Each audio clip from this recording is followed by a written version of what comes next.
Okay, if you've watched my videos before, you already know how important sleep is, especially if you're an IGL or just going pro in this game in general. It is very useful. But here are some free, super interesting and very useful sleep hacks.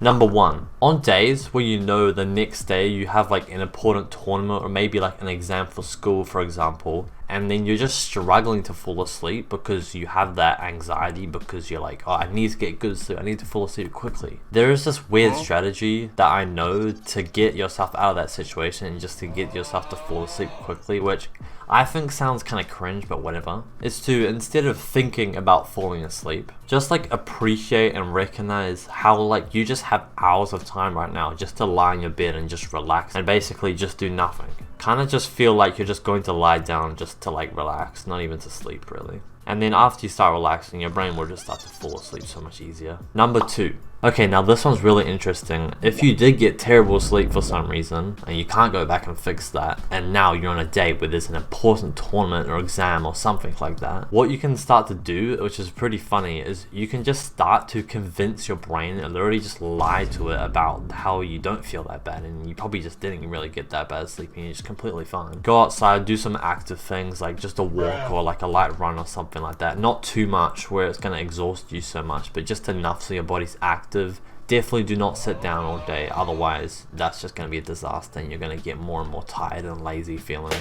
Even though obviously it's not going to be better than if you just got good sleep in the first place. You got to do what you got to do if you can't even fix how much sleep you got that day. Number 3. Your sleeping area should be kind of cold and also small, which does seem pretty weird, but let me explain. Your brain needs to actually cool down a little bit to fall asleep, so obviously your room being cold is going to help with that first of all. But then also, I find if your room is slightly cold and then you can get under your blankets and then you're just comfortable, I find like that just makes it so much more, well, comfortable to be in your bed, and it just feels nicer to be there, and it's just more of a place you want to go. Because like if your whole room is already warm, kind of going into your bed where it's like a place where it's going to be warmer than usual with blankets and soft stuff, it doesn't feel like you're going there for a reason, because usually you sleep at night when it's cold in the wild, but obviously in a house it'll be different. So if your room is colder and you go to sleep in a comfortable place, you just like being there more, so you'll forget about needing to sleep and you'll just sleep quicker kinda. There's like a bunch of reasons why having a cold room is better, but there's a few and you should definitely do it.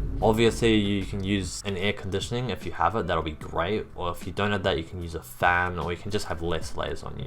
Now about that thing where I said your sleeping area should be small, which sounds weird, but hear me out. Think about like previous humans that didn't live in houses and they lived outside. Like they wouldn't pick to just go sleep in the middle of a field, right? Because that's just dangerous and there's so many things that could kill them, and especially if there's like a big area of heaps of obstacles and stuff, like they're not gonna sleep there because predators can like hide behind things and it's just a wide open area where everyone can see you and all the elements can get you, like the wind and the rain and stuff. It's just obviously not a good idea. So our brain finds like comfort sleeping and going into like small places where like you know the area and you know you're safe in there, like small caves, but like obviously today will be small rooms. So if that helps at all, that'll be good, but obviously I know that you can't just build another room in your house and make it small somehow. But I do think what you could do is, if you can be bothered, I actually think it might help. I haven't tried it before, but I actually might start doing that now, is if you have like a big room like I do, like